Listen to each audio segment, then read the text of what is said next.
If you are new to my channel, welcome. My name is Betsy and I hope you enjoy this video. I have started a series. I did my first video last month. I may do a video in 2 weeks, but it may be a month. I was thinking I would probably do every 2 weeks, but I'm going to be honest with you, this was a lot harder to do than I thought it was going to do. So I will link the first video down below if you have not watched it. I am sharing my childhood story, and I am calling it From Victim to Victor. I'm going to be doing, from ages 6 to 9, I'm going to do a two-part video. First part, I'm going to talk about life with Vicky and her being a hoarder and being neglectful. And I'm also going to talk about food issues. This will probably be in 2 parts, possibly 3. I don't know yet, but for sure 2. But anyhow, so today I'm going to talk a little bit about Vicky. If you have not watched my video before, Vicky she's passed away, my biological mother, and Vicky was not a very good mom.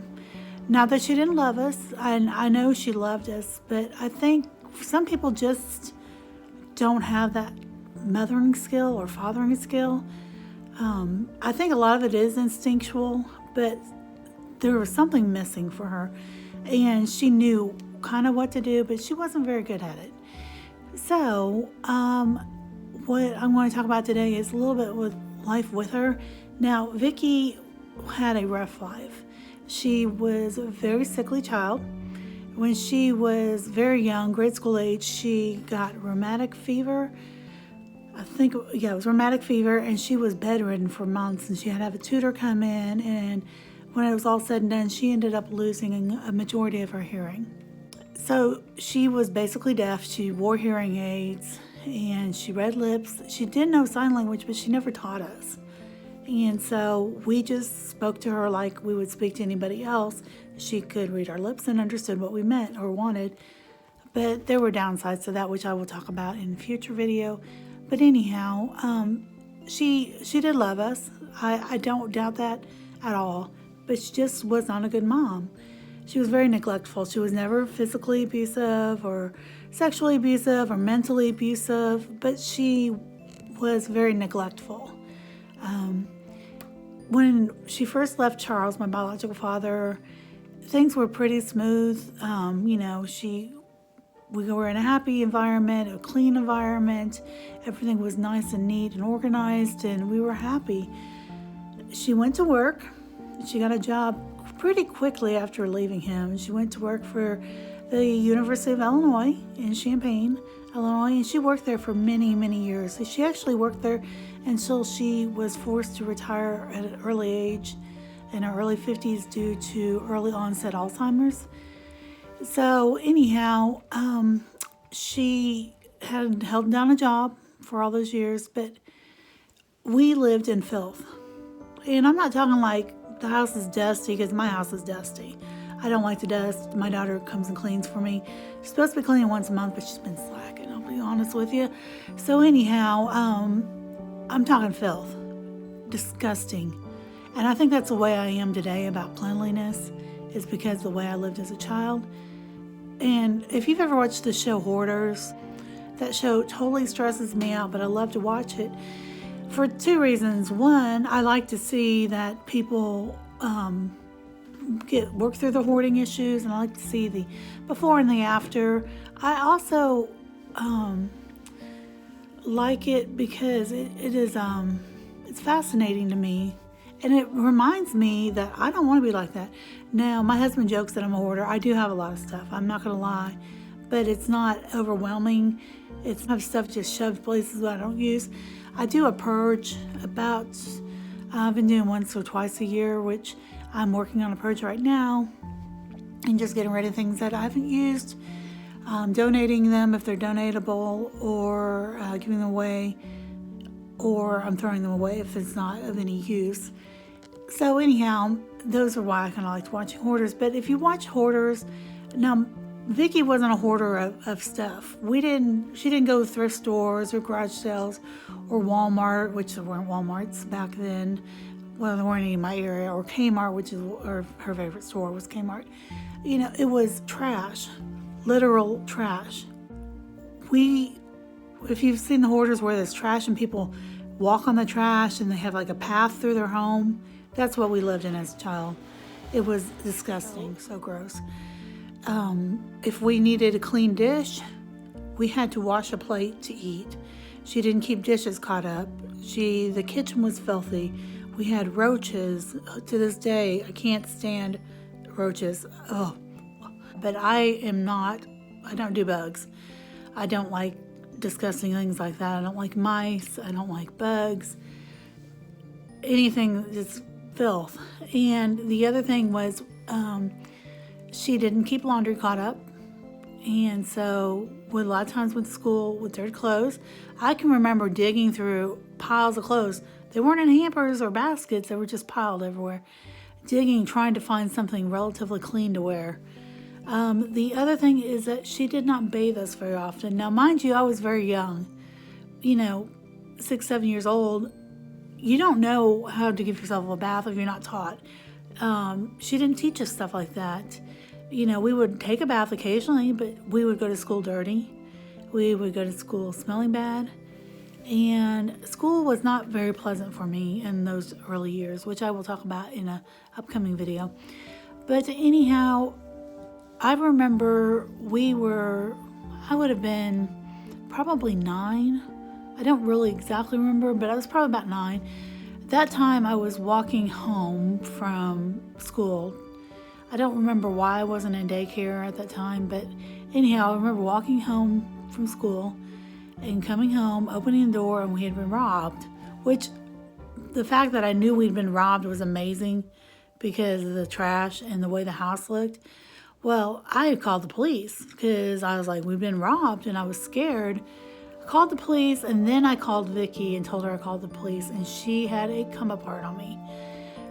She was so very upset, and so that kind of started the DCFS, Department of Children and Family Services, is what it's called in Illinois. We started on the radar at that point. Then later on, I started going to, or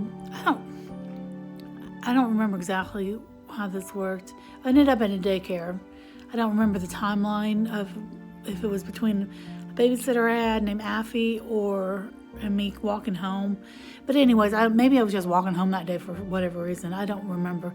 But anyways, I went to a daycare, which I absolutely loved, and I'll talk about it in the next, an upcoming video, I should say.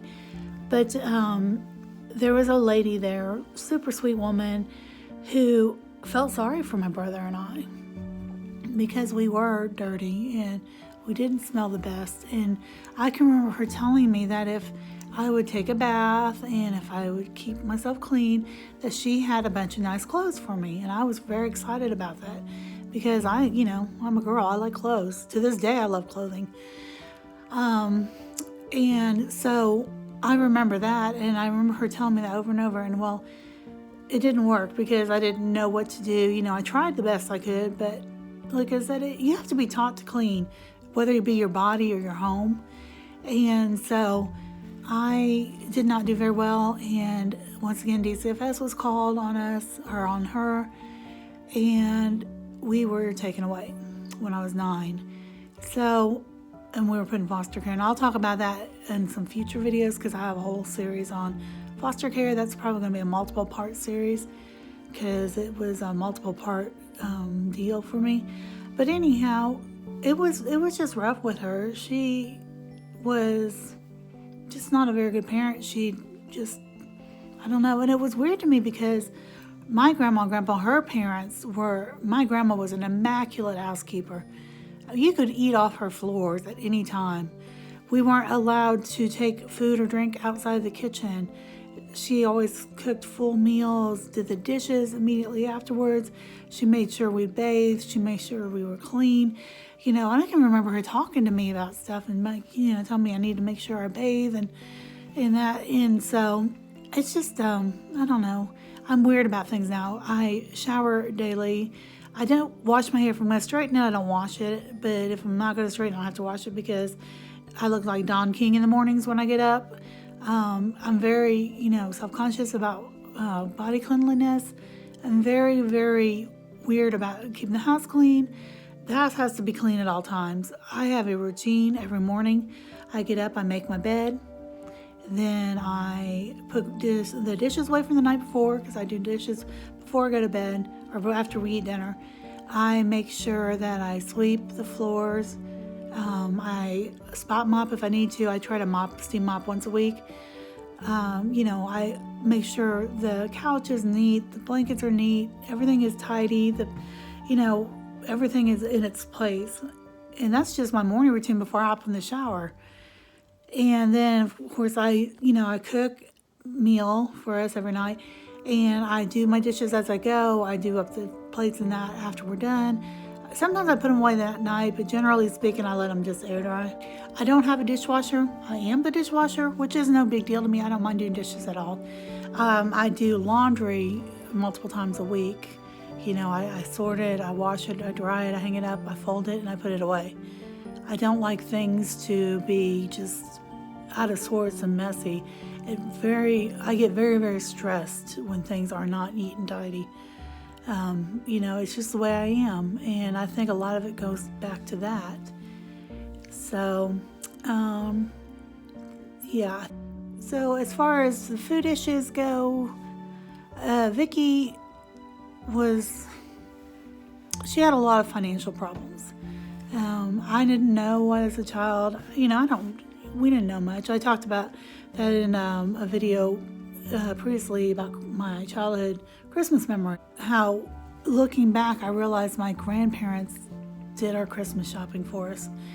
But anyhow, we often were hungry.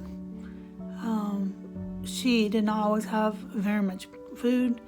She was working a low-paying job, though she worked for the University of Illinois. She didn't make a lot of money on her job.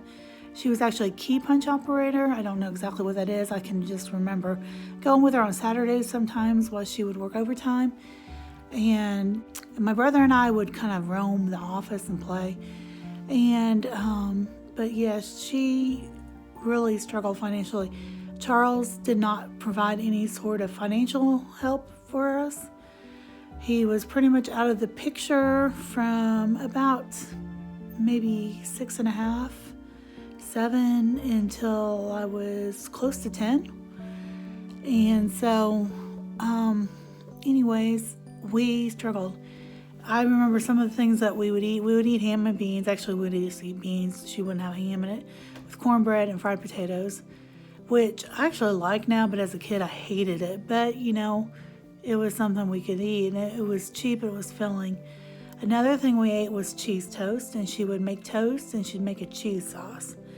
And you pour the cheese sauce over the toast. The other thing that we ate, when I liked it as a kid, you couldn't get me to touch it for nothing now. It was called milk toast. You make toast, you butter it. Of course, I'm sure she didn't use real butter. And you would warm up milk until it was just scalded, and pour that over there with salt and pepper, over the bread with salt and pepper. To thinking about it makes me want to gag, because it's a texture thing. I don't even like to touch a bread if it's fallen in the sink and gotten wet. Ugh, makes me really want to throw up. But anyhow, and then she also made something called Spanish rice, which was not anything really like Spanish rice, but it was rice, and she used bacon and tomatoes, onions, and green peppers, and it made a lot. But we often were hungry. We did not always get to eat very much. It was pretty simple, basic food, which there's nothing wrong with simple and basic foods, but you need enough to eat, and we didn't have enough to eat. And so I remember being a little girl coming home from Grandma and Grandpa's, and Grandma would send home tons of food with us, and I never thought anything of it. Looking back, I understand why. I loved going to my grandma's, because when we went to grandma's, you had food. We would have a full breakfast, a lunch, and a full dinner every night. And so that was a treat for me to get, really good food. Like, I got free lunch at school. I didn't at first, and then she finally signed us up. But I remember one time, she was owed so much money in the lunch that they would not feed me. All they gave me was a peanut butter sandwich on a bun, which I wouldn't eat because, first, that's gross, and number two, I was embarrassed. I'll never forget that. I could have been maybe 7 or 8. I wasn't very old. I would guess probably 7. I know in first grade I took my lunch every day. And I want to say I was probably in second grade, so probably 7. Oh gosh, that was so awful. And I've remembered that. And so, it was little things like that, So to this day, I'm really weird about food. I always like to make sure we have plenty. I like my freezer to be stocked, my pantry to be stocked.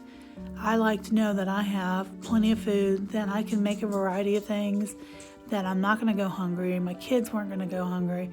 It was important for me to have that stuff. And another thing is, being able to go buy name brand cereal or buy something I liked as a kid that we couldn't get because it was a treat. It's something that, if you didn't grow up struggling, you may not understand. But anyhow, that was kind of the food part of it all. But like I said, I kind of have a little bit of obsession and maybe a little bit of a hoarding tendency with food. Though I do rotate my food, and I don't just buy food to have food. And, I'll go through, as I was saying, I was doing a purge. I went through, cleaned up my freezer and cleaned out my pantry and donated a bunch of food to people. I put it on the free page, said, hey, this is what I have, you're welcome to it. Stuff that was coming close to expiring that I just wasn't going to use, and just some canned stuff that maybe I had duplicates of, because I'm not really good about remembering sometimes what I have. But anyhow, so I was able to share, and I do like to share. And another thing I've done as an adult is I have helped with food pantries in the past. When I lived in Illinois prior, I was a stay-at-home mom, and I was a co-director of a food bank. I absolutely loved doing that. I would always treat the people who came in, the clients, with dignity and respect. Sometimes I could tell they were upset and embarrassed. I'm like, look, there's nothing to be embarrassed about. Things happen. We fall on hard times. You don't ever know what situation you're going to find yourself in. So I think it's important to serve in that capacity. But anyways, once this COVID thing is over, I'm going to start volunteering at a food bank very close to me. But right now I just don't feel real comfortable doing that. So anyhow, I think that's about it for now. I hope you enjoyed this video. I hope you learned something about me. I hope you have some insight to what it's like to grow up with a hoarder, with someone who's neglectful, and what it's like to grow up when you're hungry, grow up hungry. All right, I think that's about it for now. I hope you have a great day. I appreciate you guys watching. If you enjoyed this content and would like to see more from me, please consider subscribing. I do post a variety of content, a lot of food-based things. Shocking. Just kidding. I do a lot of recipes, baking videos, some food reviews, cocktail, beer reviews, and then I share my journey with Wegener's granulomatosis, which is a rare autoimmune disease that I have, along with some thrift with me, craft with me, home decor, decorating, etc. So it's just kind of hodgepodge of stuff I enjoy. So, all right, I will talk to you guys later. I hope you have a great day, and don't forget, not every day is good, but there is always something good in every day, and I'll see you next time.